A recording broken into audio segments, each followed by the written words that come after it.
சில தினங்களாகவே விஜயோடைய விவகாரத்து சமூக வலைதளங்கள் முழுக்க பூதாகரமாக போயிட்டு இருக்கு.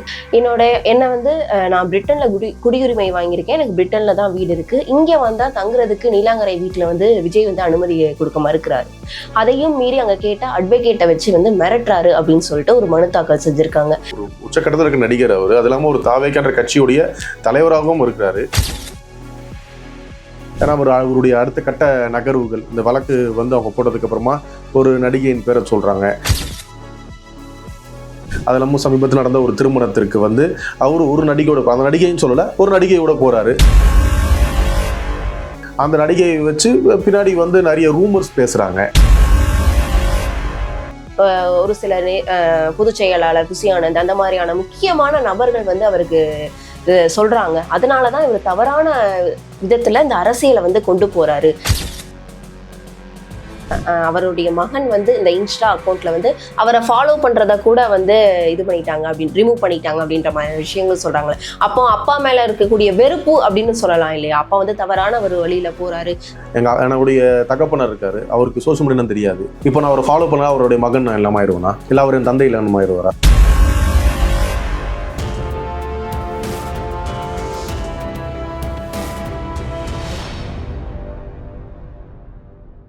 யூ தமிழ் நேயர்களுக்கு வணக்கம். நான் உங்கள் பிருந்தா சங்கர். இன்று நம்மோடு சிறப்பு விருந்தினராக இணைந்திருப்பது வழக்கறிஞர் பிரம்ம பாலசுப்ரமணியன் அவர்கள். வணக்கம் சார். வணக்கம். இப்போ கடந்த சில தினங்களாகவே விஜயோடைய விவகாரத்து சமூக வலைதளங்கள் முழுக்க பூதாகரமா போயிட்டு இருக்கு. இன்னைக்கு பாத்தீங்க அப்படின்னா அவருடைய மனைவி சங்கீதா அவர்கள் ஒரு மனு தாக்கல் செஞ்சிருக்காங்க. என்னை வந்து நான் பிரிட்டன்ல குடியுரிமை வாங்கியிருக்கேன், எனக்கு பிரிட்டன்ல தான் வீடு இருக்கு, இங்கே வந்தா தங்குறதுக்கு நீலாங்கரை வீட்டுல வந்து விஜய் வந்து அனுமதி கொடுக்க மறுக்கிறாரு. அதையும் மீறி அங்க கேட்டா அட்வொகேட்டை வச்சு வந்து மிரட்டுறாரு அப்படின்னு சொல்லிட்டு ஒரு மனு தாக்கல் செஞ்சிருக்காங்க. இது வந்து சட்டப்பூர்வமாக என்னென்ன நடவடிக்கைகள் அவர்கள் மேற்கொள்ளலாம், விஜய் தரப்புல இருந்து என்ன சொல்லப்படும் சார்? இல்லை, இது பார்த்தீங்கன்னா ஒரு மனு தான் தாக்கல் செஞ்சுருக்காங்க. ஏற்கனவே பார்த்தீங்கன்னா செங்கல்பட்டு நீதிமன்றத்தில் செங்கல்பட்டு குடும்ப நல நீதிமன்றத்தில் ஒரு டிவோர்ஸ் கேஸ் ஆனது கடந்த டிசம்பர் மாதம் அவங்க வந்து ஃபைல் பண்ணியிருக்காங்க. அதுதான் வந்து கடந்த 24ஆம் தேதி பிப்ரவரி அன்னைக்கு அது ஹியரிங் வந்துச்சு. ஹியரிங் வரும்பொழுது வருகின்ற ஏப்ரல் 20ஆம் தேதி விஜய் அவர்கள் வந்து ஒரு குடும்ப நல நீதிமன்றம் செங்கல்பட்டில் ஆஜராகணும் அப்படின்னு சொல்லி அந்த கவுன்சிலிங் சென்டருக்கு வரணும்னு சொல்லி ஒரு டேட் போட்டாங்க அந்த வாய்தால. இன் பிட்வீன் தட் இன்னைக்கு ஒரு பெட்டிஷன் ஃபைல் பண்ணுறாங்க. என்ன ஃபைல் பண்ணுறாங்க அப்படின்னு பார்த்தீங்கன்னா, until disposal of this divorce suit, divorce case வந்து டிஸ்போஸ் ஆகிற வரைக்கும், டிஸ்போசல் ஃபைனல் ஸ்டேஜ் சொல்கிற வரைக்கும் நான் மேட்ரிமோனியல் வீட்டில் வந்து குடியிருக்க நீதிமன்றம் எனக்கு வந்து உத்தரவு வந்து வழங்கணும் அப்படின்னு சொல்லி தான் அந்த பெட்டிஷன். அதுக்கு பார்த்தீங்கன்னா எடுத்த உடனே நீதிமன்றம் வந்து உத்தரவு வந்து கொடுத்துட மாட்டாங்க. இவங்க சைடில் அலிகேஷன் சொல்லணும். யாராவது ஒரு தேர்ட் பார்ட்டிஸ் வந்து அலிகேஷன் சொல்லி கொண்டு வர முடியாது. ஏன்னா விஜய்க்கு ஒரு சார்பாக ஒரு அட்வொகேட் தான் வராங்க. அட்வொகேட் வந்து அப்பீல் ஆகிறாங்கன்னா ஒரு அட்வொகேட் வந்து டேரெக்டாக போயிட்டு யாரும் த்ரெட்டனிங் பண்ண முடியாது. அப்படியே த்ரெட்டனிங் பண்ணுறாங்க அப்படின்னா அந்த ஃபோன் கால்ஸோ இல்லை அந்த வீடியோஸோ இவங்க வச்சுட்டு அவங்க கம்ப்ளைண்ட் பண்ணலாம். எந்த ஒரு அட்வொகேட்டை வந்து ஒரு கீழ்த்தரமாக, அதாவது ஒரு உச்சக்கட்டத்தில் இருக்க நடிகர் அவர், அது இல்லாமல் ஒரு தாவேக்கான்ற கட்சியுடைய தலைவராகவும் இருக்கிறாரு. அப்படியாப்பட்டிருக்க நபர்களுக்கான வழக்கறிஞர் வந்து போயிட்டு இவங்களை மிரட்டுறதுக்கோ இல்லை இவங்களை வந்து அவதூறு பேசுறதுக்கான விஷயங்கள் எதுவுமே இருக்காது. இவங்களுக்கு தேவை அந்த மேட்ரிமோனியல் மூலமாக இந்த டிஸ்பியூட் நடக்கும் பொழுது யாரும் பின்னாடி இருந்து ஒரு சொல்லிக் கொடுக்குற ஒரு விஷயங்கள் வந்து ஒரு அசாதாரணமான விஷயங்கள் அவங்க சொல்லிக் கொடுக்கறனால அவங்களோட கைடன்ஸ் படி தான் அவங்க பெட்டிஷன் வந்து ஃபைல் பண்ணுறாங்க. ஃபைல் பண்ணதோட தப்பு இல்லை. அவங்க வந்து ரைட்ஸ் கேட்குறாங்க. நான் வந்து இந்த விவாகரத்து இந்த வழக்கை நான் தாக்கல் செஞ்சுருக்கனால இந்த விவாகரத்து வழக்கை வந்து முடிகிற வரைக்கும், ஆனால் நான் வந்து பிரிட்டனை சார்ந்திருக்கேன், என்னோட பிரிட்டனில் என்ன குடியுரிமை இருக்குது, எனக்கு வீடு அங்கே இருக்குது, ஆனால் சென்னையில் எனக்கு வந்து வீடு இல்லை, அது வரைக்கும் நான் இந்த வழக்கு முடிகிற வரைக்கும் நான் வந்து இந்த மேட்ரிமோனியல் ஹோமில் வந்து எனக்கு இருக்கிறதுக்கு உத்தரவு கொடுங்கன்னு சொல்லி மனு தாக்கல் செஞ்சுருக்காங்க. அது அவங்க தரப்பானது. அவங்க தரப்புக்கு அவங்க வந்து மனு தாக்கல் செய்கிறாங்க. மனு தாக்கல் செய்யும் பொழுது இவங்க இத்தனை ஆண்டு காலம் எங்கே இருந்தாங்க? மேட்ரிமோனியல் ஹோமில் அவங்க இல்லவே இல்லை. அவங்க அங்கே தான் இருந்திருக்காங்க. அப்படியே ஒரு விஜய் அவங்க கிட்ட வந்து எனக்கு சென்னையில் குடியிருக்கிறதுக்கு ஒரு வீடு வேணும் அப்படின்னு சொன்னால் இவர் வீடு கொடுக்காமையா இருப்பார்?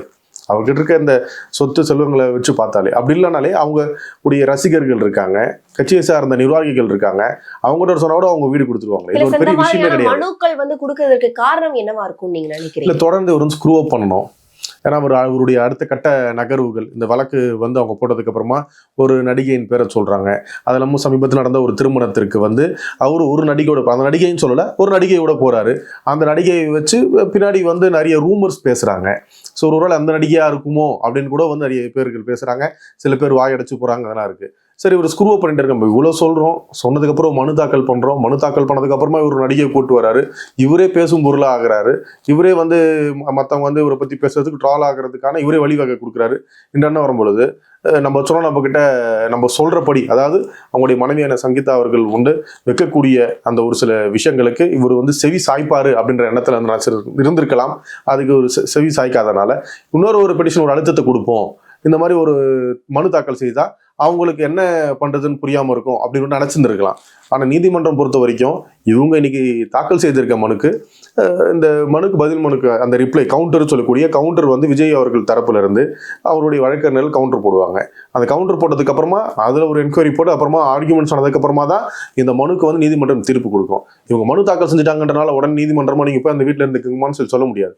ஏன்னா இப்ப நடக்கக்கூடிய அந்த விஷயங்கள் இவங்க சொல்லக்கூடிய அந்த மனுல சொல்லக்கூடிய அந்த சாராம்சங்கள்ல 2021 பிரச்சனை நடந்ததுக்கு அப்புறமாவே நான் வந்து யூகேக்கு போயிட்டேன் அப்படிதான் சொல்றாங்க. அப்போ இந்த 4 to 5 ஆண்டு காலம் வந்து அவங்க வந்து இங்க இல்லவே இல்லை, அங்கதான் இருந்தாங்க. திடீர்னு வந்துட்டு நான் அந்த வீட்டுல இருக்கணும், எனக்கு வந்து வழிவகுத்து கொடுங்கன்னா ஒரு திருமண பந்தத்துல அவங்களுக்குள்ள ஒரு முறிவு ஏற்பட்டிருக்கு சார். ஆனா முறிவு வந்து முடிவடையல இல்ல சார், அவங்க வந்து அந்த பேச்சுவார்த்தையில தான் இருக்காங்க. ஏன்னா வந்து 2 பேரும் சமரசம் பண்ணி விவகாரத்துக்கும் கோரியிருக்காங்க. அதற்கும் விஜய் வந்து செவி சாய்க்கல அப்படின்றப்போ இப்போ அவங்க இங்க இருந்தா மட்டும்தான் அந்த விவகாரத்தை பெற முடியும் அப்படின்ற ஒரு இது இருக்கு. ஏன்னா ஹியரிங் வரும், அவங்க கோர்ட்டுக்கு அப்ளை சரண்டர் ஆக வேண்டியது இருக்கும், இந்த மாதிரியான விஷயங்கள்லாம் இருக்குல்ல சார். அப்போ இவர் வந்து அனுமதி கொடுக்கணும் தானே. அப்போ அட்வொகேட்ஸை வச்சு மிரட்டுறாங்க அப்படின்ற மாதிரியான விஷயங்களும் அந்த பெட்டிஷன்ஸ்ல வந்து இருக்கிறதா சொல்றாங்களே. இல்ல, இது இந்த குடும்ப நல நீதிமன்றத்துல இந்த மனுதாரர் வந்து இங்க இல்லை, அவுட் ஆஃப் கண்ட்ரிஸ் ரிசைட் பண்றாங்கன்னும் பொழுது அவங்களுடைய தகப்பனாரோ இல்லை தாயாரோ யார் இல்லை அவங்க கூட பிறந்த சகோதரர் யாராவது இங்கே சென்னையில் இருந்தாங்கன்னா அவங்களுக்கு பவர் ஆஃப் அட்டார்னி கொடுத்து அவர்கள் அந்த வழக்கை வந்து கவனித்து கொண்டு வரலாம். அது மட்டும் சில டைம் அப்பியரன்ஸ் ஆக முடியலன்னா இப்பொழுது விசி என்ற சொல்லக்கூடிய வீடியோ கான்ஃபரன்சிங்கிற முறையும் வந்துருச்சு. அந்த வீடியோ கான்ஃபரன்சிங் என்ற முறையில் கூட இவங்க அங்கேருந்தே அட்டன் பண்ணலாம். விஷயங்கள் எல்லாமே மாறி போயிடுச்சு. இவங்க இங்கே இருந்தால் தான் நான் நீதிமன்றத்தை வந்து நான் அணுக முடியும், நீதிமன்றத்து மூலியமா தான் எனக்கு வந்து இந்த விவகாரத்து வந்து நான் பெற முடியும் என்றதுலாம் இப்போ எல்லாமே எளிய முறையாகிடுச்சு. எங்க இருந்தாலும் வந்து விசி வீடியோ கான்ஃபரன்ஸ் விசியில் அப்பியர் ஆகலாம். நீதிபதிகள் வந்து அவங்கள விசாரணையே அவங்க கேட்டிருக்க அந்த மனுவில் கேட்டிருக்க இன் கேமரா ப்ரொசீடிங் தான் கேட்டிருக்காங்க. அதுக்கு அவங்க அந்த வீடியோ கான்ஃபரன்ஸ்லேயே அவங்க அட்டன் பண்ணி அதிலே அவங்க சொல்லிட்டு போயிடலாம். இப்போ இது அடுத்த கட்டமாக இவர்களுக்கு விவகாரத்து தான் வேணும், எனக்கு டிவோர்ஸ் தான் வேணும் அப்படின்னும் போது மியூச்சுவல் கன்சென்ட் போட்டு போயிடலாமே. இவ்வளோ நாள் லாங் டிலே வந்து போனணும், நான் வந்து தொடர்ந்து அவரை இப்போ அவர் விஜய் வந்து மன உளைச்சலுக்கு தள்ளக்கூடிய செயல் மாதிரி தானே இது இருக்கு. எனக்கு அவரோட வாழ என்னதான் இருந்தாலும் அவங்களுக்கு உண்டான உரிமையை விஜய் அவர்கள் கொடுத்துதானே ஆகணும். இன்னும் வந்து சட்டப்பூர்வமான மனைவியா தான் சங்கீதா அவர்கள் விஜய்க்கு இருக்கும்போது அவர்கள் கேட்கக்கூடிய ஒரு சில விஷயங்கள், அவர்களுடைய பிள்ளைகள் சார்ந்த விஷயங்கள், அவர்களுக்கெல்லாம் வந்து உரிமை வந்து கொடுக்கத்தானே செய்யணும். அந்த உரிமையின் அடிப்படையில தானே சங்கீதா அவர்கள் வந்து நான் அந்த வீட்டுல இருக்கணும் அப்படின்னு கேட்கிறாங்க. அதுல என்ன தவறு இருக்கு நீங்க? இவரு இப்ப அந்த வீட்டுக்கு சென்றது பாத்தீங்கன்னா அந்த கோவிட் டைம்ல தான் போறாரு. அதுக்கப்புறமா அவங்க சங்கீதா அவர்கள் வந்து அந்த வீட்டுல வந்து இல்ல, திடீர்னு வந்து இந்த மனு தாக்கல் செய்ததுக்கு அப்புறமா நான் அந்த வீட்டில் தான் இருப்பேன், எனக்கு அந்த வீட்டில் வந்து குடியேறதுக்கு நீதிமன்றம் வந்து அனுமதி தரணும் அப்படின்னு சொல்லி கேட்குறாங்க. ஏன் அந்த வீடுன்னு சொல்லி கேட்காம எனக்கு இங்கே சென்னையில் குடியிருக்கிறதுக்கு எனக்கு ஒரு வீடு வேணும், அது எனக்கு வந்து மெயின்டெனன்ஸாக கொடுக்க சொல்லுங்கன்னு சொல்லி அப்படி ஒரு மனு தாக்கல் செய்யலாம்ல. அது என்ன குறிப்பிட்டு அந்த வீட்டில் தான் போயிருக்கணும் அப்படின்ற அவசியம் எதுவும் கிடையாது இல்லையா? ஏன்னா ஏற்கனவே தொடர்ந்து பிரச்சனைகளும் இஷ்யூகளும் போயிட்டு இருக்கு. அப்படின்னும் பொழுது நான் அந்த வீட்டில் தான் இருப்பேன் அப்படின்னு சொல்லி அவங்க கேட்கணுன்ற அவசியம் இல்லைல்ல. அவங்களுக்கு தேவையானது மெயின்டெனன்ஸ் வேணும். எனக்கு இங்கே குடியேறதுக்கு எனக்கு வீடு இல்லை, எனக்கு ஒரு வீடு வந்து இது பண்ண சொல்லுங்க, கொடுக்க சொல்லுங்கன்னா அவர்கிட்ட இருக்க செல்வாக்குக்கோ இல்லை பணத்துக்கோ அவர் தாராளமாக ஒரு புது பங்களாவே அவங்களுக்கு வந்து எடுத்து கொடுக்கலாம். அப்படின்னும் பொழுது அதில் அவங்க கேட்காம எனக்கு அந்த வீட்டுக்குள்ள தான் நான் போகணும்னு சொல்லி குறிப்பிட்ட அந்த வீடையை கேட்கறதுக்கு காரணம் என்ன? அப்போ யாரோ ஒருத்தர் சொல்லி கொடுத்து அவங்களுடைய சொல்லுக்கேத்து இவங்க நடக்கிற மாதிரிலாம் தெரியுது. ஒருவேளை அந்த மெயின்டெனன்ஸ்க்காக கூட அதை கேட்கலாமா சார்? இல்லை, மெயின்டெனன்ஸ்ன்றது ஏற்கனவே இவங்க அந்த மனு தாக்கல் செய்யும் பொழுதே என்னுடைய செலவினங்கள் வந்து அவங்க பார்க்கணும்னு சொல்லிட்டு அந்த மனுவில் வந்து கேட்டிருக்காங்க. மெயின்டெனன்ஸ் வந்து எம்சின்றது தனியாக ஒரு செப்பரேட்டான பெட்டிஷன் ஒன்று போட்டு கேட்கலாம். ஆனால் குறிப்பிட்டு அவர் குடியிருக்க அந்த வீட்டில் தான் நான் போய் இருப்பேன் அப்படின்ற கேட்க வேண்டிய அவசியம் இல்லை. நம்பர் 1. நம்பர் 2 வந்து இல்லை, அவங்களுக்கு வந்து இவர் தரப்புல இருந்து இவர் சார்ந்து ஒரு பாதுகாப்பான இடம் வேணும், என்னுடைய கணவர் வந்து இருக்கிற இத்தனை வீடுகள் இருக்கு, அதில் ஒரு வீடு தர சொல்லுங்க, இல்லை இந்த வீட்டில் இருக்கேன் அப்படின்னு குறிப்பிட்டு அவங்க கேட்டிருக்கலாம். ஆனால் அவங்க என்ன மனுவில் போட்டிருக்காங்க சொல்லி மனுவை பார்த்ததுக்கு அப்புறமா தான் நம்ம எதுனாலும் சொல்ல முடியும். அது நம்ம நீதிமன்றத்தில் மனு வந்து பெண்டிங்கில் இருக்கும் பொழுது நீதிமன்ற உத்தரவு மீறியோ இல்லை அந்த மனுவை மீறியோ, ஏன்னா ஏற்கனவே அவங்க இன்கேமரா ப்ரொசீடிங் கேட்டிருக்காங்க, அது நீதிமன்ற விஷயத்துக்குள்ள நம்ம உள்ள போயிட்டு அந்த விஷயங்களை பேசுறதே முதல்ல தவறான ஒரு கண்ணோட்டமா இருக்கும். கண்டிப்பா சார். இவ்வளவு விஷயங்களுக்கு பின்பும் இந்த மாதிரியான மனு தாக்கல் செய்தது வந்து விஜய் அவர்களோட இமேஜை வந்து டேமேஜ் பண்ணணும் அப்படின்றதுக்காக தான் வந்து இப்போ சங்கீதா அவர்கள் இந்த மாதிரியான மனு தாக்கல் செஞ்சிருக்காங்கன்னு நீங்க நினைக்கிறீங்களா? இல்லை, இது வந்து அவங்க இருவருக்குள்ள இருக்க விஷயங்கள் இது தொடர்ந்து ஊடகங்கள்ல வந்து பேசக்கூடியதுனாலும் சில எதிர்கட்சி ஆளுங்கட்சியோ இல்லை எதிர்கட்சியோ இல்லை அவரை பிடிக்காத பிற கட்சிகளும் சரி பார்த்தீங்கன்னா தொடர்ந்து என்ன சொல்றாங்க, எங்களுக்கு வந்து இந்த மாதிரி ஒரு தனிநபர் தாக்குதல் வந்து செய்யணும்னு எங்களுக்கு அவசியம் கிடையாது, அவருடைய நட்பேரை வந்து கலங்கப்படுறதுல எங்களுக்கு அவசியம் கிடையாது, எங்களை தான் தொடர்ந்து சொல்றாங்க, அவருடைய பிற கட்சிகள் தான் அவரை பிடிக்காம இந்த மாதிரி விஷயங்களை வெளியே கொண்டு வராங்கன்னு சொல்லிட்டு. இப்போ நார்மலாக ஒரு லேமனோ இல்லை ஒரு தேர்ட் பர்சன்ஸ் எடுத்தாங்கன்னா அவங்களோட விஷயம் வெளியே யாருக்கும் தெரிய போறதில்ல. தொடர்ந்து சமீப காலமாக அது இந்த ஓராண்டுகளாக பார்த்தீங்கன்னா தொடர்ந்து செலிபிரிட்டிஸோட மேட்டர்ஸ் தான் வெளியே வந்துகிட்டே இருக்கு மூவ் ஆயிட்டு. சிலவங்க மியூச்சுவல் கன்சர்ன்ல வந்து விவகாரத்து வந்து பெற்று போயிடுறாங்க, சிலவங்க தொடர்ந்து வழக்கு நடத்திட்டே வராங்க. அப்படின்னும் பொழுது மக்களுக்கு இருக்க நிறைய விஷயங்கள்ல இதுவும் வந்து ஒரு சுவாரஸ்யமான விஷயமா பாக்குறாங்க, அதெல்லாம் ஒரு என்டர்டெயின்மெண்ட் விஷயமா பாக்குறாங்க. அவங்க வீட்டுல நார்மலா ஒரு பக்கத்துல இருக்கவங்களே எனக்கு பக்கத்தில் இருக்கிற வீட்டில் என்ன பிரச்சனை நடக்குதுன்ற கேட்கறதுக்கு ஆர்வமா இருப்பாங்க. அப்புறம் ஒரு உச்சக்கட்ட நடிகர், அது இல்லாமல் ஒரு கட்சியினுடைய தலைவர் வேற. அப்போ அவருடைய வீட்டு விஷயங்களை விவகாரங்களை தெரிஞ்சுக்கிறதுக்கு எவ்வளவு பேர் ஆர்வமா இருப்பாங்க. அது ஒரு வழியாக அவங்க விஷயங்களை வெளியே வெட்ட வெளிக்க இல்லை பொது வெளியில சொன்னா அதை வச்சு ஒரு ஆதாயம் படைக்கிறதுக்கு ஒரு கும்பல் இருக்கு, அது சந்தோஷப்படுவாங்க இல்லையா? இப்ப சார் நீங்க இப்ப சொல்ற மாதிரி பார்க்கும்போது முன்பு வந்து இந்த விவகாரம் வந்து வெளியில வரும்போது நீங்க சொன்ன மாதிரி எல்லா கட்சிகளும் வந்து தனிநபருடைய விஷயத்த வந்து நம்ம பேசக்கூடாது அப்படின்னு சொல்லியிருந்தாங்க. ஆனா இன்னைக்கு காலையில இவர்கள் இந்த மனு தாக்கல் செய்ததற்கு பின்பு இருந்தாலும் விஜய் அவர்கள் அவர்களுடைய மனைவிக்கே இந்த அவர்களுக்கு உண்டான உரிமையை கொடுக்காதப்போ இவர் முதல்வர் ஆனதற்கு பின்பு மக்களை எப்படி அவர் பார்ப்பாரு அப்படின்ற ஒரு கேள்வியும் சமூக வலைதளங்கள்ல உலாவுறதே நீங்க இதை எப்படி பாக்கீங்க? இப்போ கான்ஸ்டியூஷன் ரைட் பார்த்தீங்கன்னா நம்ம இந்தியாவை பொறுத்த வரைக்கும் கான்ஸ்டியூஷன் ரைட்ல வந்து எல்லாருக்கும் உரிமை இருக்கு. ஒன்று, விஜய் அவர்கள் வந்து இவங்க சங்கீதாவை திருமணம் செய்யும் பொழுது விஜய் அவர்களுடைய சொத்து மதிப்போடைய ஒரு சங்கீதா அவர்களுடைய சொத்து மதிப்புன்றது அந்த காலத்தில் 98-99 காலத்திலேயே அதிகமான சொத்து. இவ்வளவு பணம் படைத்த ஒரு பெண் எப்படி வந்து இவர் விஜய் என்னக்கூடிய ஒரு சாதாரண நடிகரை வந்து திருமணம் செய்வாங்கன்னு சொல்லி ஒரு பேசும் பொருளாக 98-99 காலகட்டத்தில் இருந்துச்சு. அப்போ அன்னைக்கே அவங்க ஒரு மல்டிபிளியனாக இருக்கும்பொழுது இன்னைக்கு அவங்களோட சொத்து என்னவா இருக்கும்? அது மட்டும் இல்லாமல் இவர் சம்பாதிச்சிருக்கக்கூடிய அந்த சொத்துக்களில் வந்து சில பிஸ்னஸில் வந்து இவங்களையும் அவங்களோட மனைவி பேரும் என்கேஜ் பண்ணியிருக்காரு. ஸோ நம்ம அந்த உள்ள இருக்க ப்ராப்பர்ட்டிஸ் அந்த அசட்ஸ்லாம் வந்து நம்ம வெளியே இருந்து பார்க்கும்பொழுது நம்ம என்ன அவங்க சம்பாதியம் செய்திருக்கார்கள், என்ன அதுலேருந்து அவங்க ரெவன்யூ எடுத்திருக்காரு, இவங்க பேரில் என்னென்ன சொத்துக்கள் இருக்குது அப்படின்னு சொல்லி நம்ம ஜென்ரலாக ஒரு தேர்ட் பர்சனாக வந்து உள்ள நம்ம கேட்க முடியாது. அவங்களுக்குள்ள தெரியும் அவங்க என்னென்ன ப்ராப்பர்ட்டிஸ் வச்சிருக்காங்க, கொண்டிருக்காங்க, என்னென்ன வச்சுக்கிட்டு இருக்காங்க. இப்போ இவங்க சங்கீதா அவர்கள் தாக்கல் செய்த மனுலேயே எனக்கு வந்து இங்கே குடியிருக்க வீடு இல்லை, நான் அது வரைக்கும் இந்த டிவோர்ஸ் பெட்டிஷன் முடிவு வரைக்கும் அது மேட்ரிமோனியல் வீட்டில் இருக்கணும் அப்படின்னு சொல்றாங்க. இவர்கள் பேர்லயே ஒரு வீடு இருக்கு, இந்த அசெட் இருக்குன்னு சொல்லிட்டு நீதிமன்றத்தில் கவுண்டர் போடும்போது இந்த கவுண்டர்ல அந்த அட்ரஸ் டீடைல்ஸ் வச்சுட்டாங்கன்னா அப்போ அந்த மனு தள்ளுபடி செஞ்சிருவாங்களே. கண்டிப்பா சார். இப்போ அரசியல் ரீதியா இருக்கக்கூடிய ஒரு சில விஷயங்களுக்கே வந்து விஜய் அவர்கள் வந்து மௌனம் சாய்க்கிறாங்க. இப்போ இந்த விஷயம் பூதாகரமா ஆனதற்கு பின்பும் இப்ப வரைக்குமே மௌனம் சாய்க்கிறாங்க. எந்த ஒரு விஷயத்துக்குமே, ஏன்னா சங்கீதா அவர்களை கடுமையாக விமர்சிக்கிறாங்க அவர்களுடைய ரசிகர்கள். அதை நம்மளே வந்து சமூக வலைதளங்களை பாக்குறோம். இந்த மாதிரியான விஷயங்களுக்கு இப்ப வரைக்குமே வாய் திறக்காம இருக்காரு விஜய் அவர்கள். இது அவருடைய அரசியல் வாழ்க்கைக்கு ஒரு பின்னடைவா இருக்காதா அப்படின்னு பாத்தீங்கன்னா, புரட்சி தலைவி அம்மா ஜெயலலிதா அவர்கள் இருக்கும் பொழுது எந்த ஒரு விஷயத்துக்கும் வந்து பதில் சொல்ல மாட்டாங்க, அமைதியாக இருப்பாங்க. எவ்வளோ பேர் அவங்களை கேள்வி கேட்பாங்க, அவங்க வெளியே வந்து ஒரு சில விஷயங்கள்லாம் வார்த்தைகள்லாம் பேசுவாங்க, அதுக்கப்புறம் பேச மாட்டாங்க. மேபி அவர் வந்து அவங்களோட வழியை கூட பின்பற்றலாம்ல. இப்போ ஒருத்தர் விஷயங்கள்ல வந்து மைக்க பிடிச்சி பேசிக்கிட்டே இருக்காங்க, கத்திக்கிட்டே இருக்கிறாங்கன்னும் பொழுது அவன் என்னப்பா சும்மா கத்திக்கிட்டே இருப்பான், அவன்கிட்ட ஒரு விஷயம் இல்லாம போகும்பா அப்படின்ற மாதிரி தானே இருக்கும். இப்போ இவர் பேசுவாரான்ற எதிர்பார்ப்பை வந்து உண்டாக்குறாரு இல்லையா? அப்படி உண்டாக்கும் போது ஏதாவது விஷயங்கள் பேசிடுவாரா, அப்போ அது ஹைலைட் ஆகுதுல்ல. நான் பேசுனா ஒரு சில வரிகள் தான் பேசுவேன், ஒரு சில விஷயம் தான் பேசுவேன். அதாவது இந்த கட்சியை விட்டுருங்க, இதுக்கு முன்னாடி அவர்கள் வந்து ஒரு நடிகராக இருக்கும்பொழுது கூட ஒரு சில இன்டர்வியூ தான் கொடுத்துருப்பாரு. அந்த இன்டர்வியூல அவர் பேசுறது கம்மியாக தான் இருக்கும், ஒரு சிரித்து பேசுறது பண்றதோ கிடையாது. அவரோட எண்ணம் என்னன்னா, நான் அரசியல் கட்சியை நான் பாலிடிக்ஸே பண்ணி சின்ன வயசுல வரல, நான் இப்போதான் மக்களுக்காக நான் சம்பாரிச்சிட்டேன், நான் சம்பாரிச்ச வரைக்கும் போதும், இதுக்கப்புறம் என் தலைமுறைகள் வந்து அவங்களும் நல்லபடியாக இருக்கிற அளவுக்கான சொத்துகள் இருக்கு, என் சொத்தை வச்சுக்கிட்டு தான் அவங்க இது பண்ணலாம், அவங்களும் அடுத்தடுத்த கட்டத்துக்கு நோக்கி அவங்களும் வந்து வியாபார ரீதியிலையோ அவங்க தொழில் ரீதியிலையும் பார்த்துக்கிட்டு இருக்காங்க. இந்த மக்களால் தான் இன்னைக்கு நான் இந்த பேரில் இருக்க இந்த அளவு சம்பாரிச்சிருக்கேன். இந்த மக்களுக்காக ஏதாவது ஒன்று பண்ணணுன்ற ஆசையில் நான் இந்த அரசியல் கட்சியை தொடங்கியிருக்கேன். மற்ற அரசியல்வாதிகள் மாதிரி நான் என்னால் வந்து பண்ண முடியாது. நான் ஜென்யூன் பாலிடிக்ஸ் பண்ணணும்னு நினைக்கிறேன்.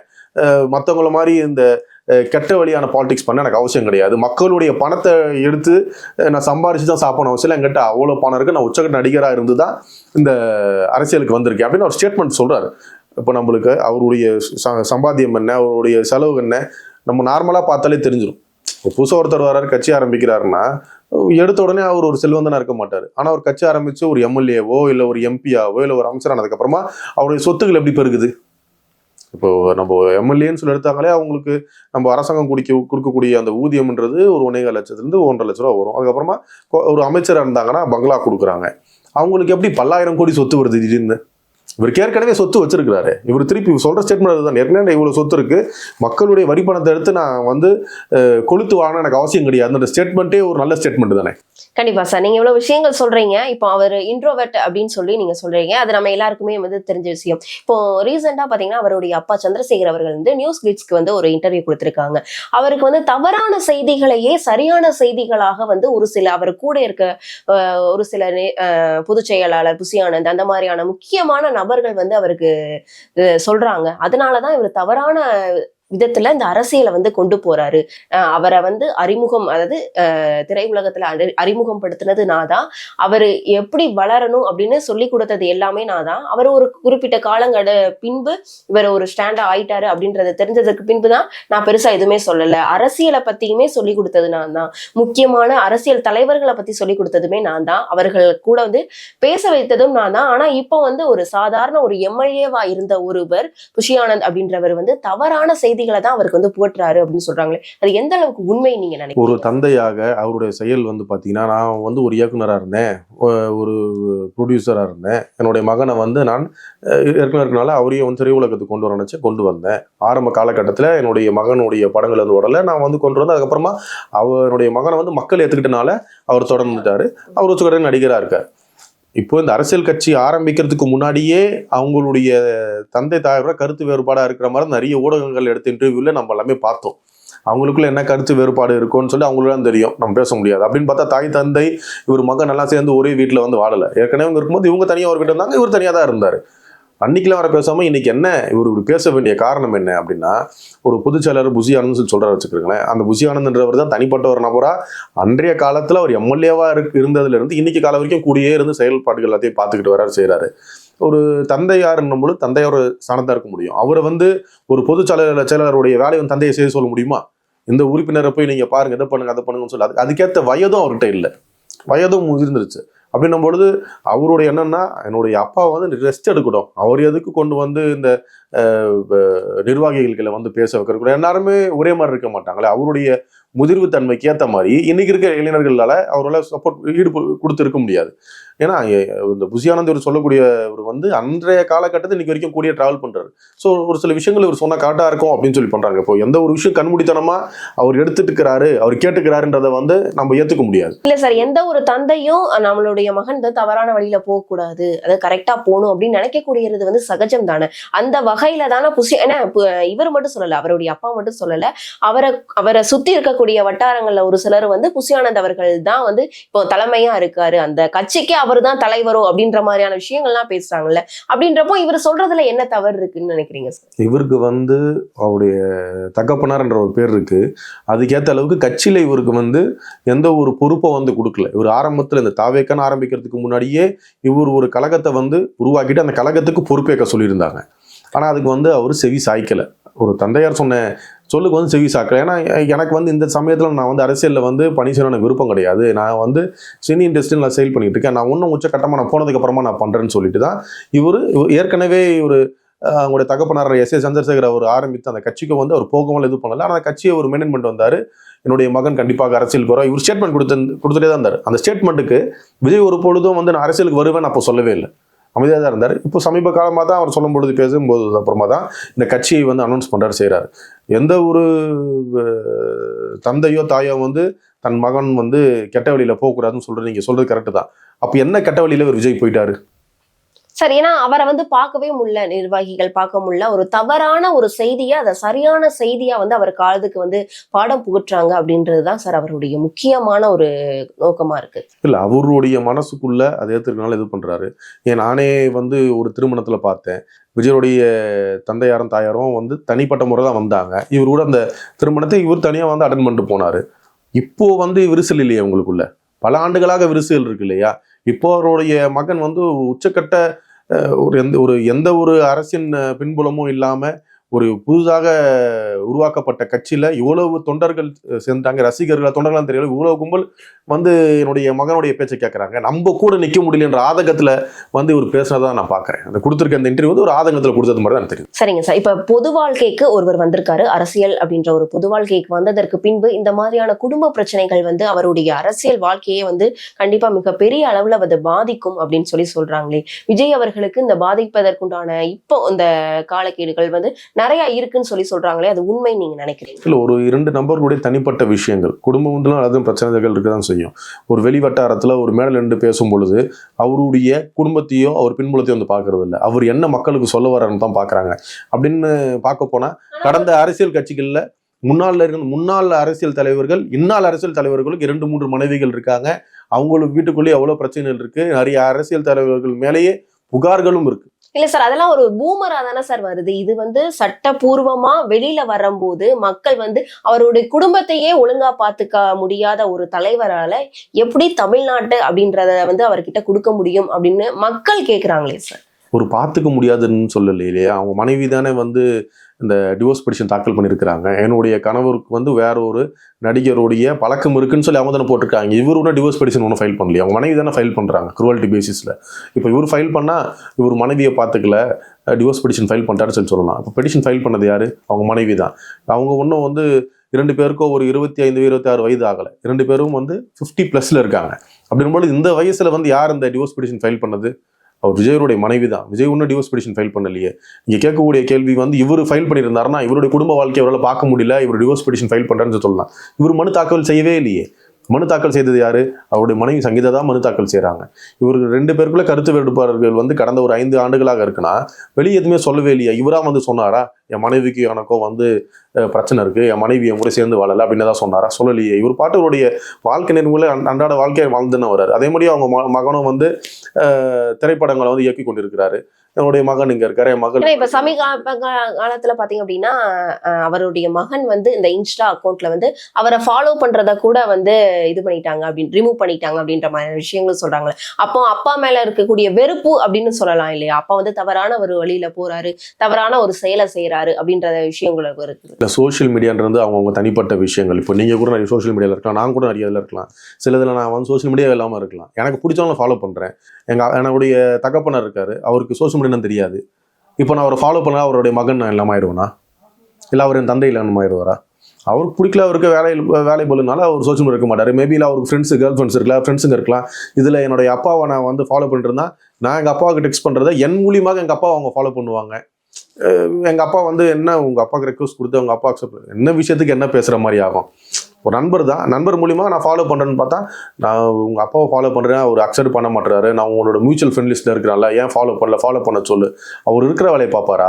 இல்லை மகன் வந்து அப்பா என் ஃப்ரெண்ட்ஸை சேர்த்து ஃபாலோ பண்ணுங்கன்னு சொல்லுவாரா? இல்லை சார், அது இந்த பிரச்சனை நடக்கிற இந்த சமயத்தில் நடக்கும்போது தான் அதையும் வந்து பேசும் பொருளாக்குறாங்க சமூகம். இல்லை என்னென்னா சமூக ஊடகங்களில் வந்து எந்த ஒரு விஷயத்தை கொளுத்தி போட்டால் எரிய போகுது, எரியுதோ இல்லையோ அது எந்த அளவுக்கு ஃபயர் ஆக்குறோம், நம்மளுக்கு எந்த அளவுக்கு நம்மளை பார்க்குறாங்க, நம்ம பின்பற்றுறாங்கன்ற ஒரு எண்ணத்தினால பண்ணுற விஷயங்கள் தான். எதோட தம்ப்நெயில் எடுங்க. இப்போ எந்த ஒரு வீடியோ பேசுகிறாங்க, திடீர்னு தம்ப்நெயில் எடுத்து பார்க்கும்பொழுதே அவரை பற்றி யாரோட ஒரு விஷயம் இருக்கும், அப்போ தான் அவங்களே போய் பார்ப்பாங்க, ஒரு சுவாரஸ்யமாக இருக்கும்ன்றக்காக தான். ஆனால் அவருடைய வாழ்க்கை நெறிமுறையில் மற்றவர்கள் சொல்கிறதோ இல்லை மக்கள் கேட்குறதும் அவருடைய வாழ்க்கையை அவர் குடும்பத்தையும் ஒழுங்காக பார்த்துக்கல, மக்கள் என்ன பார்த்துருவாங்க, இவர் ஒன்றும் போயிட்டு டிவோர்ஸ் பெட்டிஷன் ஃபைல் பண்ணலை, இவர் ஒன்றும் தன்னோட மனைவி நான் வாழ மாட்டேன் அப்படின்னு சொல்லுவாங்க. அப்போ இதனால அரசியல் வாழ்க்கையில பிரச்சனை வராது அப்படின்னு நீங்க சொல்றீங்களா சார்? அவரை சார்ந்தவர்கள், அவருடைய கட்சியை சார்ந்தவர்கள் வந்து இந்த மாதிரி அவர் பண்ணிட்டாரு, அதனால இந்த கட்சியை விட்டு நான் வெளியே வந்து யாரும் சொல்லி யாரும் ஸ்டேட்மெண்ட் கொடுத்துருக்காங்களா? என்ன ஆனாலும் பரவாயில்ல, we will stand for you அப்படின்னு சொல்கிறாங்க. ஒரு சிலர் இந்த ஒரு விஷயங்கள் எடுத்துக்கிட்டு அவரை பற்றி தவறுதலாக பேசி அவங்க ஃபேமஸ் ஆகணுன்றக்காக நிறைய பேர் வந்து தொடர்ந்து இப்போ இன்டர்வியூ கொடுத்துட்டு வராங்க. ஒருத்தர் பேசுறதுனால நான் வந்து கெட்டு போயிடக்கூடாது கிடையாது. பேசுகிற வாயிருன்னு பேசட்டும், அதுக்கப்புறம் நீதிமன்றம் தானே வந்து உத்தரவு தரணும். இப்போ அவராக வந்து எனக்கு இந்த உத்தரவு இதுதான் உத்தரவு அப்படின்னு அவர் பொதுவெளியில் சொல்ல முடியாது. நீதிமன்றம் இருக்கு, நீதிமன்றத்தில் மனு தாக்கல் செஞ்சிருக்காங்க. இவர் தரப்புல வந்து இவர் முதல்ல கவுன்சிலிங்கே இன்னும் போல. ஏப்ரல் 20 கவுன்சிலிங் வருது, கவுன்சிலிங் போனோம். அதுக்கப்புறம் கவுன்சிலிங்ல இவங்க வந்து பேசிட்டு இல்லைங்க அந்த மனு தாக்கல் செஞ்சாங்க தெரில, நாங்கள் சேர்ந்து வாழ்றோங்க அப்படின்னு சொல்லிட்டு அந்த மனுவை காணாமல் போயிருமே. ஏப்ரல் 20 வருது, வரும்பொழுது நாங்கள் கவுன்சிலிங்ல நாங்கள் சேர்ந்து வாழ்ந்துச்சு, என் மனைவி இந்த மாதிரி தாக்கல் செய்திருக்காங்கன்னு தெரில. ஒருவேளை கருத்து வேறுபாடு இருந்துச்சு, என்கிட்ட பேசியிருந்திருக்கலாம், அவங்க தான் பேசல, அவங்களுக்குள்ள சமரசம் ஆயிட்டாங்கன்னா அப்போ இவ்வளோ நாள் பேசின விஷயங்கள்லாம் அப்போ காணாமல் போயிடும்ல. சரிங்க சார், இவ்வளோ நாள் சங்கீதா அவர்கள் அவ்வளோ பிரச்சனைகள்ல இருந்திருக்காங்கன்னு சொல்றாங்க. அதாவது 2021 இருந்து இந்த பிரச்சனை போயிட்டு இருக்கு. இவ்வளோ காலங்களா கொடுக்காத சங்கீதா அவர்கள், டிவோர்ஸ் அப்ளை பண்ணாதவங்க இப்போ ஏன் அப்ளை பண்றாங்கன்ற ஒரு கேள்வி இருக்குது சார். இதை நீங்க எப்படி பாக்குறீங்க? ஒருவேளை இவர் அரசியல்ல பெரிய ஆள் ஆயிடக்கூடாது அப்படின்ற ஒரு எண்ணம் சங்கீதா அவர்களுக்குள்ள இருக்குதா? இல்லை, அவங்களுடைய தனிப்பட்ட விஷயங்களை வந்து அவங்க தான் கேட்கணும். இப்போ அவங்க வந்து இந்த மாதிரி யோசிச்சிருக்கலாம், அவங்க வந்து அவங்க வேற யாராவது அவங்க சொல்லி கொடுத்து செஞ்சிருக்கலாம் அப்படின்னு நம்ம ஒரு இமேஜினேஷன்ல போகலாமே தவிர்த்து, அவங்க வந்து பொதுவெளியில் எந்த ஒரு காரணத்தினால எதனால அவங்க ஃபைல் பண்ண பெட்டிஷன் வந்து எல்லாமே சர்க்குலேட் ஆயிடுச்சு. அவங்க வந்து தனிப்பட்ட முறை பொதுவெளியில் ஊடகங்களை சந்தித்து சொல்லும் பொழுது தான் உண்மையான விஷயங்கள், உண்மையான நிலவரங்கள் வெளியே வரப்படும். நம்மளா வந்து ஒரு அசியூம் பண்ணிட்டு இதனால ஆயிருக்கலாம் அது மாதிரி சொல்லலாம். பட் ஆனால் உண்மையான விஷயம் அவங்க வாயிலும் சொன்னாதான் நமக்கு தெரியும். அவங்க இப்படி சொன்ன இமேஜினேஷன் எப்படி வேணா சொல்லலாம்ல.